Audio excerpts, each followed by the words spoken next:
Hello dear students. आज की इस वीडियो में हम कक्षा 7वीं का मैथमेटिक्स के पेपर का एक सैम्पल पेपर जो है वो देखेंगे। और इस सैम्पल पेपर को हम विद सॉल्यूशन जो है यहाँ कंप्लीट देखेंगे, ताकि आपको जो है कंसेप्ट्स क्लियर हो सके, आपको क्वेश्चन जो है वो समझ आ सके, और सैम्पल पेपर के साथ साथ आपकी फाइनल एग्जाम के लिए जो तैयारी है वो इस सैम्पल पेपर से अच्छे से हो सके। तो सबसे पहले, जैसा कि आप जानते हैं, आपको मैथ्स के पेपर के लिए भी 2.5 घंटे का समय मिलेगा, और जो मैक्सिमम मार्क्स हैं वो रहेंगे 80, यानी कि 80 नंबर का आपका फाइनल जो एग्जाम है मैथ्स का 7वीं क्लास का वो रहेगा। तो सबसे पहले एक सेक्शन आपका आएगा एमसीक्यूज का, यानी कि मल्टीपल चॉइस क्वेश्चंस का। तो देख लेते हैं हम सैम्पल पेपर में किस तरीके के मल्टीपल चॉइस क्वेश्चंस पूछे गए हैं।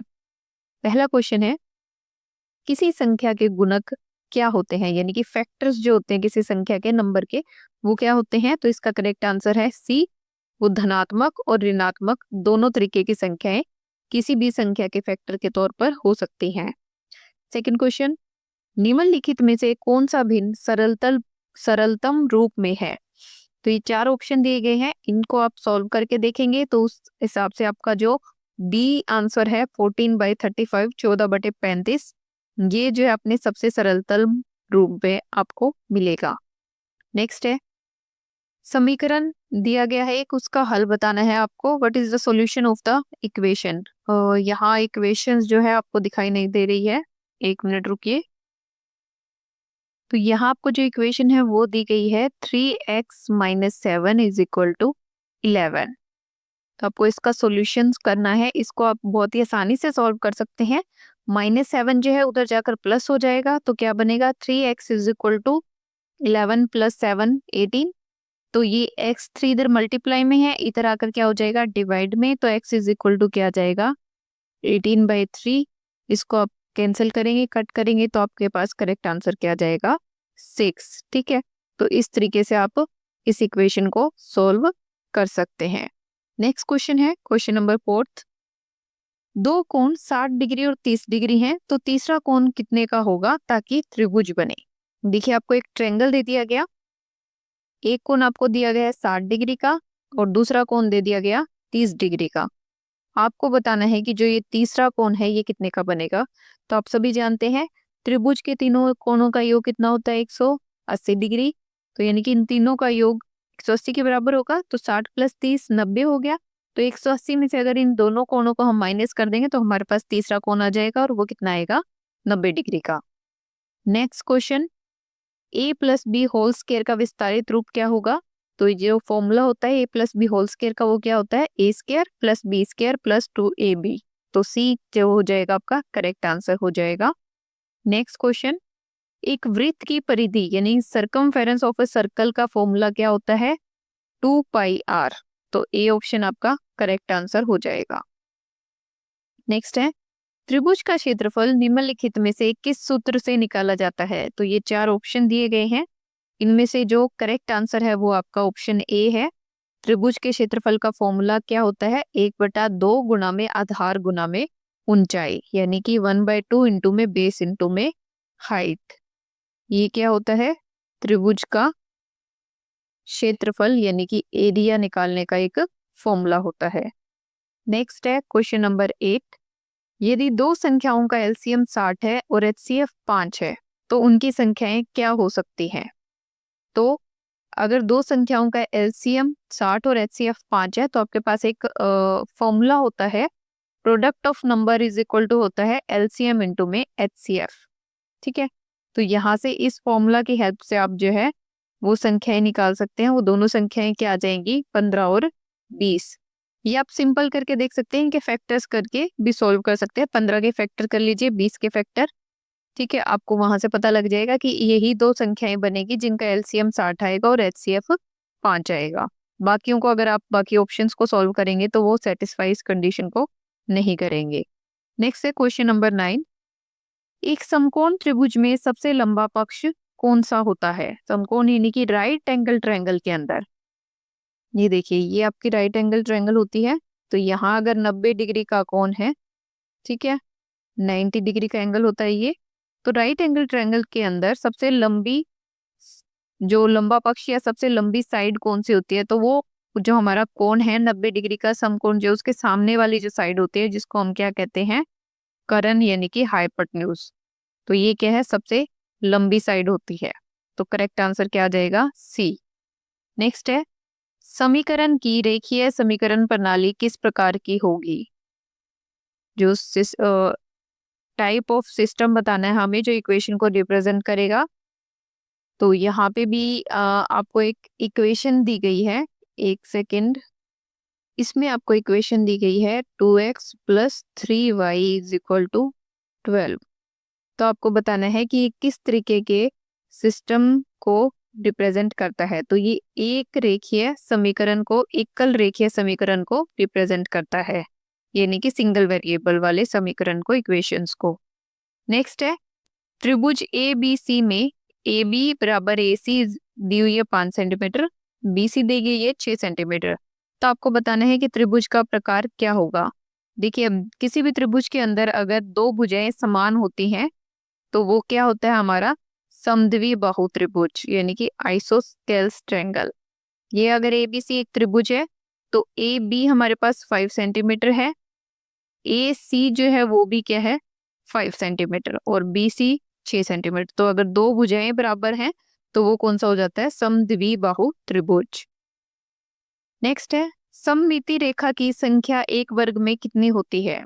तो जो सिमेट्री ऑफ इक्वेशंस है, how many lines of symmetry does a square have. Square में जो है सममिति रेखा कितनी होती है, 4 होती हैं। सरल व्यंजक 5a minus 3b plus 2a का सरलीकरण क्या होगा।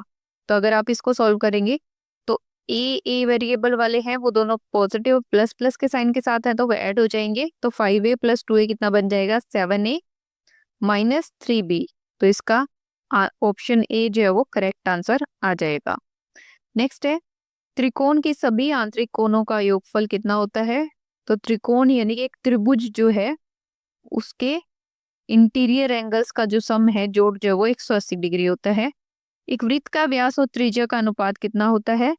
तो जो वृत्त यानी कि जो एक सर्कल है उसके अंदर सेंटर से लेकर, ओरिजिन से लेकर सर्कल के किसी भी पॉइंट के ऊपर जो डिस्टेंस होता है वो आर रेडियस होता है। और अगर ओरिजिन से पास करती हुई एक लाइन जो सर्कल के दोनों हिस्सों के बिंदुओं पर टच करती है वो क्या होती है, हमारा डायमीटर यानी कि व्यास होता है। तो जो डायमीटर होता है वो हमेशा रेडियस का दुगना होता है। तो अगर हम डायमीटर और रेडियस के बीच में रेशो की बात करें तो कितना आ जाएगा, 2:1। नेक्स्ट आते हैं सेक्शन बी। इसके अंदर आपके वन वर्ड आंसर वाले क्वेश्चन आएंगे या ट्रू फॉल्स वाले क्वेश्चन आ जाते हैं। पहला क्वेश्चन है, किसी पूर्णांक और उसके विपरीत का योगफल कितना होता है। तो उनका योगफल 0 होता है। तो यानी कि sum of interior and its opposite angle. Next है, किसी संख्या का भागफल 0 तब होता है जब भाजक कैसा होता है, जब भाजक जो है अंश होता है। ठीक है, यानी कि किसी संख्या का भागफल जो 0 होता है अगर उसका भाजक जो है अंश होता है, डिविजर जो है वो अंश में होता है। नेक्स्ट क्वेश्चन है, दो धनात्मक संख्याओं का गुणनफल हमेशा धनात्मक होता है। A square minus B square का कारक रूप कैसा है। A square minus B square का जो यानी कि सूत्र होता है वो क्या कहता है, A square minus B square is equal to A minus B into में ए प्लस बी।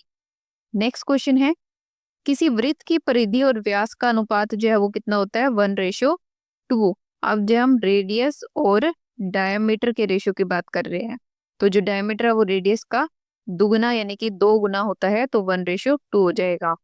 त्रिभुज का एक कोण 90 डिग्री है तो यह त्रिभुज समकोण त्रिभुज कहलाता है। नेक्स्ट, यदि एक संख्या 2 से विभाजित होती है तो उसे हम सम संख्या कहते हैं। नेक्स्ट, ट्रू फॉल्स का क्वेश्चन है, समद्विबाहु त्रिभुज में दो भुजाएं बराबर होती हैं। तो ये बिल्कुल एक ट्रू स्टेटमेंट है, सही है।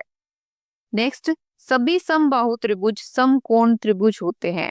ये सभी इक्विलेटरल ट्रायंगल्स जो है वो राइट एंगल ट्रायंगल होती हैं। तो ये स्टेटमेंट जो है फॉल्स है, गलत है, ऐसा जरूरी नहीं होता। नेक्स्ट है, ट्रू फॉल्स का ही है, द्विघात व्यंजक का एक रूप ax² plus bx plus c होता है। तो ये जो है बिल्कुल एक ट्रू स्टेटमेंट है, सही स्टेटमेंट है ये। नेक्स्ट आता है सेक्शन सी, जिसके अंदर जो है हमारे 2 मार्क्स के क्वेश्चन आते हैं जो आपको सॉल्व करने होते हैं। तो इसमें आता है क्वेश्चन पहला, एक आयताकार मैदान का क्षेत्रफल जो है 150 वर्ग मीटर है। यदि मैदान की चौड़ाई 10 मीटर है तो उसकी लंबाई ज्ञात कीजिए। हमें क्या दे दिया गया, एक रेक्टेंगुलर फील्ड जो है आयताकार मैदान जो है उसका क्षेत्रफल दे दिया 150 मीटर स्क्वायर। अब हमें पता है कि आयत के क्षेत्रफल का फॉर्मूला क्या होता है, लंबाई गुना में चौड़ाई, लंबाई गुना चौड़ाई। तो क्षेत्रफल कितना दिया हुआ है हमें 150 क्षेत्रफल हो गया, बराबर लंबाई कितनी दी गई है, उसकी लंबाई हमें निकालनी है। तो लंबाई को हमने एल ले लिया, इंटू में चौड़ाई कितनी दी गई उसकी 10 मीटर। तो ये 10 लंबाई इधर गुना में है, तो ये जब दूसरी साइड आएगी तो ये क्या हो जाएगी, डिवाइड में। तो 150 बटा 10 बराबर क्या आ गया, लंबाई 0 से 0 कट गई, तो हमारे पास जो एल लेंथ है वो कितनी आ गई, 15 मीटर। ठीक है, नेक्स्ट क्वेश्चन है,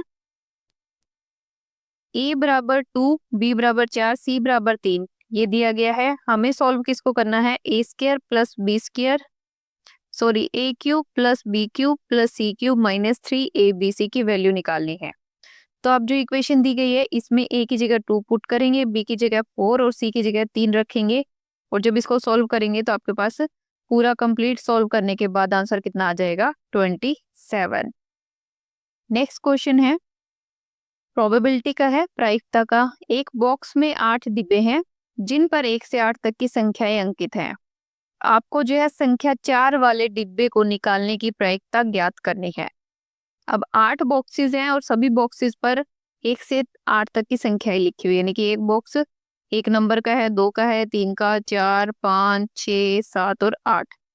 इस तरीके से ये 8 बॉक्सेस है और इनके ऊपर ये संख्याएं लिखी हुई हैं।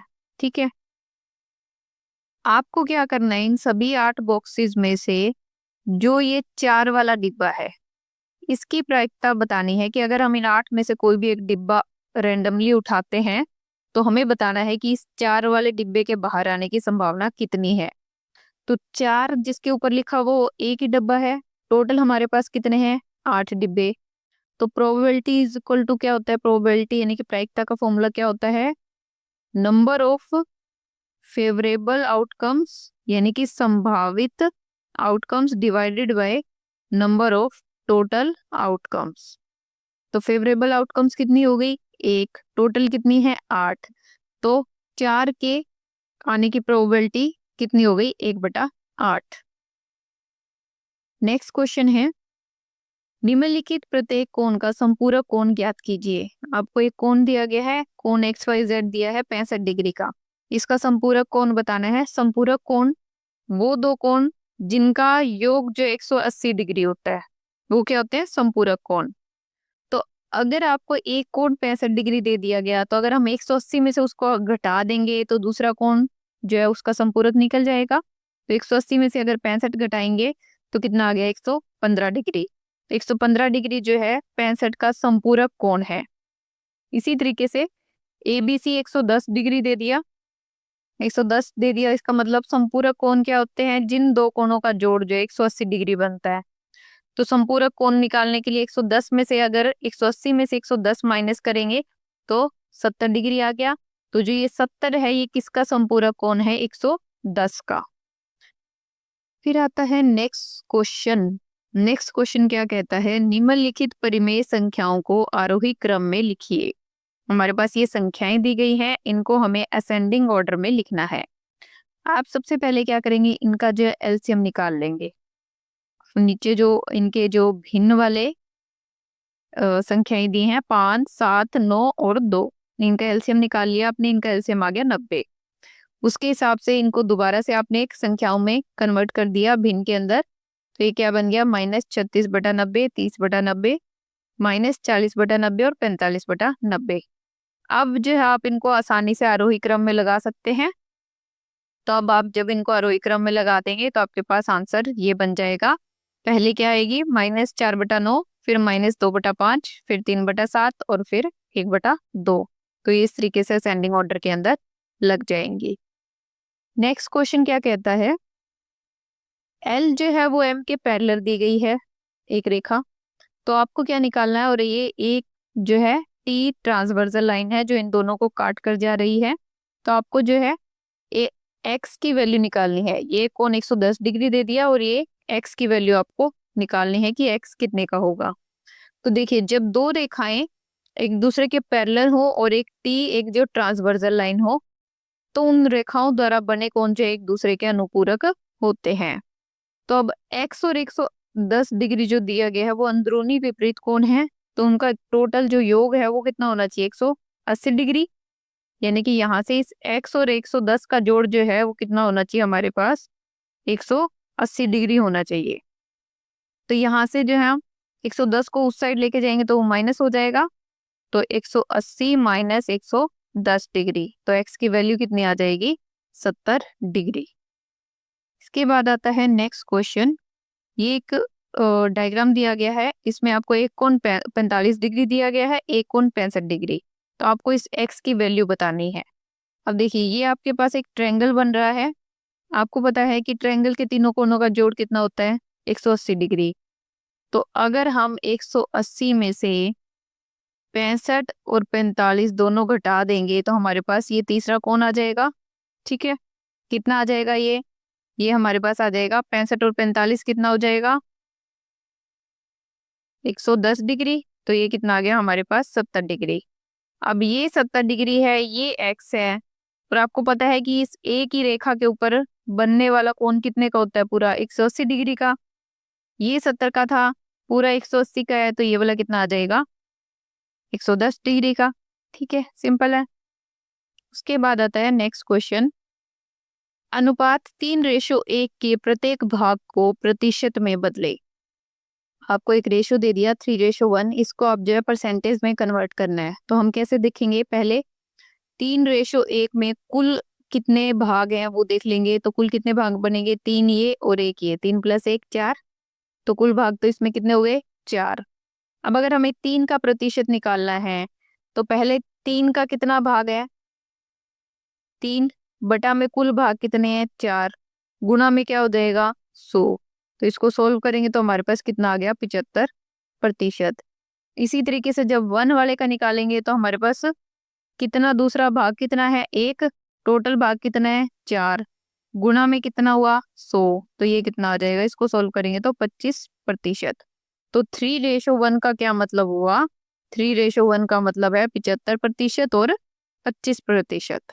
ठीक है, नेक्स्ट क्वेश्चन आता है, सेक्शन डी आ जाता है। इसमें आपके पास 3 मार्क्स के क्वेश्चन रहेंगे। तो क्वेश्चन पहला क्या कहता है, 3/13 भाग में है -4/65, इसकी वैल्यू निकालनी है।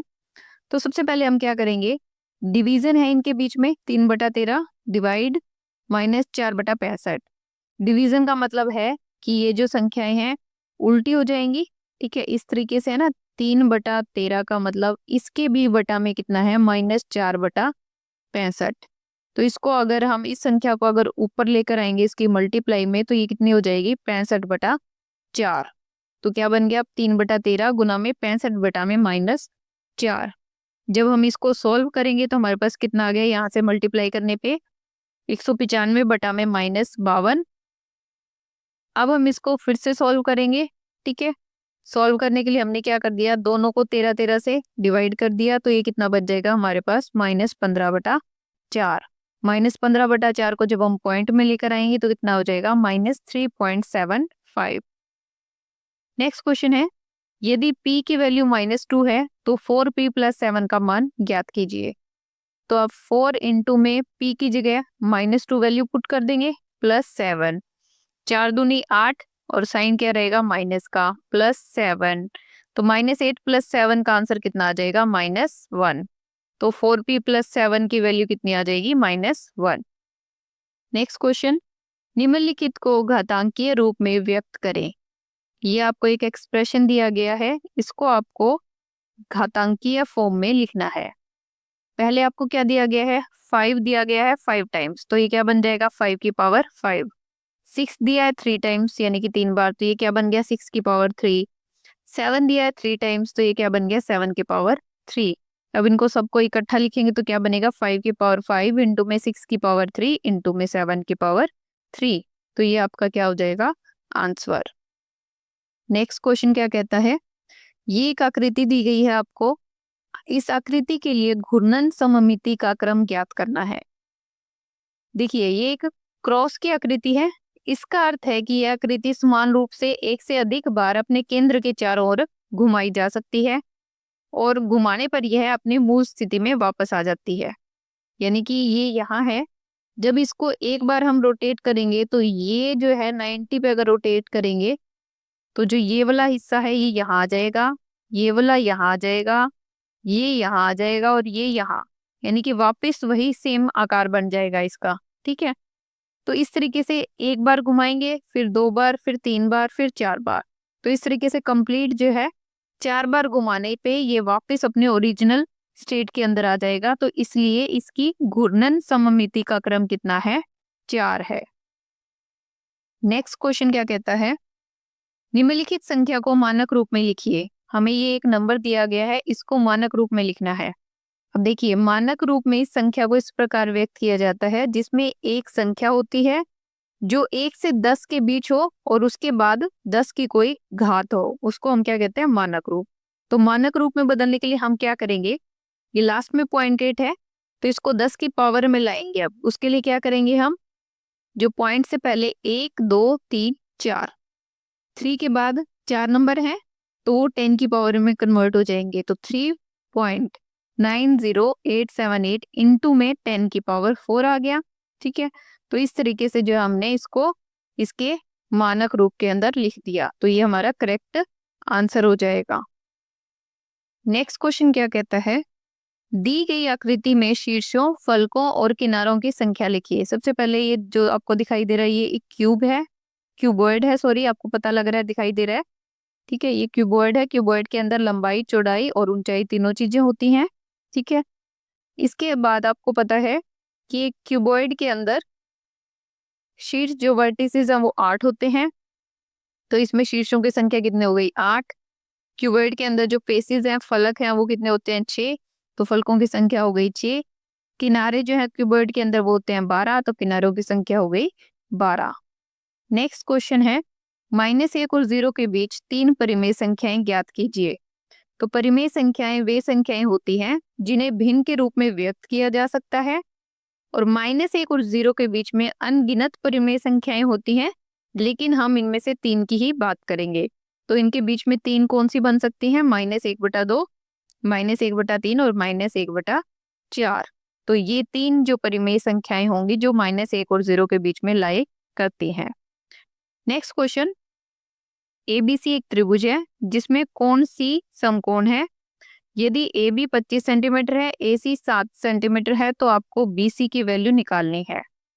अब देखिए एक ट्रायंगल दी गई है आपको जिसके अंदर C क्या है, समकोण यानी कि 90 डिग्री का है। तो ये C है हमारे पास, ये है 90 डिग्री। ठीक है, फिर उन्होंने क्या कहा है, इस त्रिभुज के अंदर जो है हमें एक साइड भी दे दी गई है, AB दिया गया है 25 सेंटीमीटर और AC दिया गया है 7 सेंटीमीटर। तो हमने क्या किया, जो AB है वो 25 सेंटीमीटर है हमारे पास और AC है वो 5 सेंटीमीटर है। ठीक है, अब इसमें देखिए जो AB, तो ये क्या बन गया हमारे पास, इस तरीके से AB से एक त्रिभुज बन गया। AB जो है इसका हाइपोटेन्यूज हो गया। AB कितना दिया गया है, 25 सेंटीमीटर। AC कितना दिया गया है, 7 सेंटीमीटर। तो हमें निकालना क्या है, इसका बेस निकालना है। तो हाइपोटेन्यूज के अंदर सॉरी राइट एंगल ट्रायंगल के अंदर पाइथागोरस थ्योरम लगती है। पाइथागोरस थ्योरम क्या कहती है, AB स्क्वायर यानी कि कर्ण का square is equal to base का स्क्वायर यानी कि BC स्क्वायर प्लस में परपेंडिकुलर स्क्वायर यानी कि AC स्क्वायर। अब यहाँ पे आप क्या करेंगे, AB की वैल्यू आपको निकालनी है। ठीक है, तो यहाँ से आपका क्या बन जाएगा, ये AB square is equal to AC square plus BC square. AB square क्या है, 25 का square is equal to AC square 7 का स्क्वायर प्लस में BC square as it is. तो जब आप इसको सारे को सोल्व करेंगे तो आपके पास BC square is equal to 576 आ जाएगा। ये स्क्वायर जो है स्क्वायर इक्वल की दूसरी साइड जाकर स्क्वायर रूट बन जाएगा तो 576 का स्क्वायर रूट कितना होगा 24 सेंटीमीटर। तो आपके पास जो ये BC है ये कितनी आ जाएगी 24 सेंटीमीटर। नेक्स्ट क्वेश्चन, आपको एक ग्राफ की फॉर्म में इसको रिप्रेजेंट करना है। प्रथम सत्र और द्वितीय सत्र में एक छात्र का प्रदर्शन दिया गया है, तो एक दोहरा दंड आलेख बनाए, यानी कि आपको एक बार ग्राफ बनाना है। तो बार ग्राफ बनाने के लिए आप किस तरीके से करेंगे इसको, एक्स एक्सिस पे जो है आप सब्जेक्ट को दिखाएंगे, यहाँ पे जैसे कि हिंदी, इंग्लिश, मैथ, साइंस और एसएस, इस तरीके से। और यहाँ जो है आप उसके नंबर्स को दिखाएंगे 0, 10, 20, 30, ठीक है, इस तरीके से आप 100 तक ले जाएंगे इसको। फिर इसने क्या कहा, इंग्लिश के अंदर उसके फर्स्ट सेमेस्टर में 67 नंबर है, दूसरे में है 70। तो यहाँ जैसे मान लीजिए आपने पहला इंग्लिश ही लिया है, तो इंग्लिश के अंदर पहला बार ग्राफ बनाएंगे आप अलग कलर से, 2 कलर का यूज करेंगे आप, ठीक है। 40, 50, 60 और ये है 70। तो 67 है, तो यानी कि 60 और 70 के बीच में कहीं आएगा। तो इस तरीके से आप ये एक बार ग्राफ बना देंगे।